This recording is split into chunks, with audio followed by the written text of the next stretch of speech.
Hi, you guys. I wanted to talk to you a little bit and explain a bit more about Lady Florence Dixie.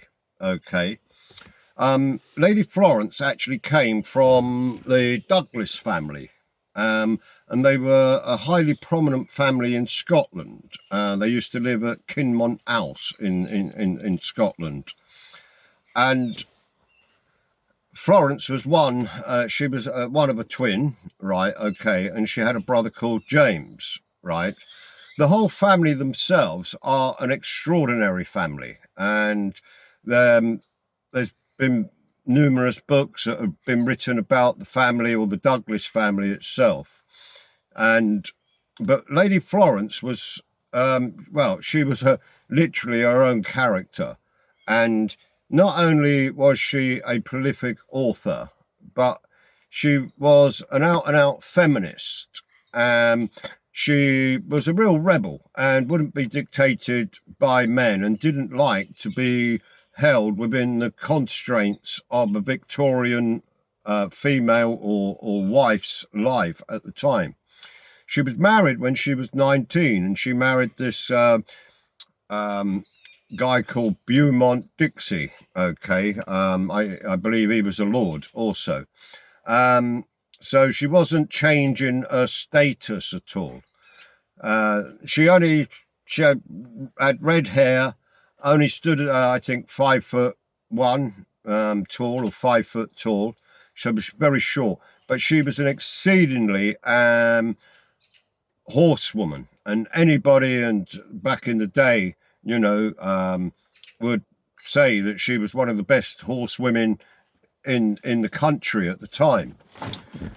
She'd go out hunting and always wanted to lead the hunt, etc., etc., and be out there in the forefront of it all.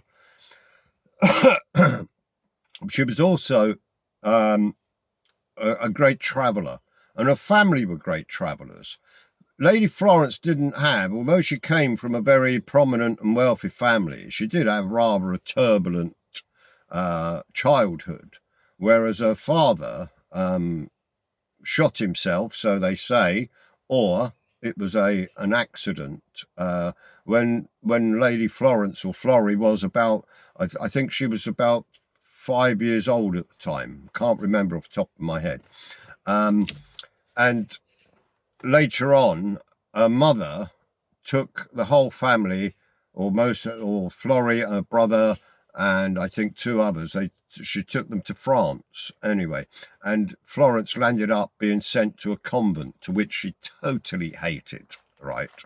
And it was then during those times in the convent that she used to write a great deal of stuff. Anyway, she wrote a travel log when she travelled across Patagonia in 1886, which is this book here, which I took, edited and re-released and make it a little bit more modern. Okay, that is now on Amazon. And the other week I actually took one of her poems, which is rather one of her longer poems that she wrote when she was a child, right, called Esterelle, and I took that and I've made it now a standalone book, right? And that, again, that's on Amazon if you wish to read it. But I just thought I'd explain a little bit more about Lady Florence. And there was so many different aspects to her life.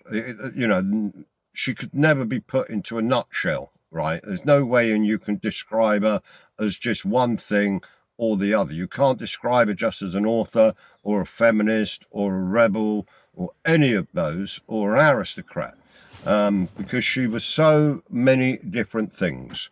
So I hope you do stick with the channel. And also I'm building a website called ladyflorencedixie.com, where I am putting more and more information about Lady Florence on, and plus also at the same time I'm in the middle of writing a complete biography of Lady Florence.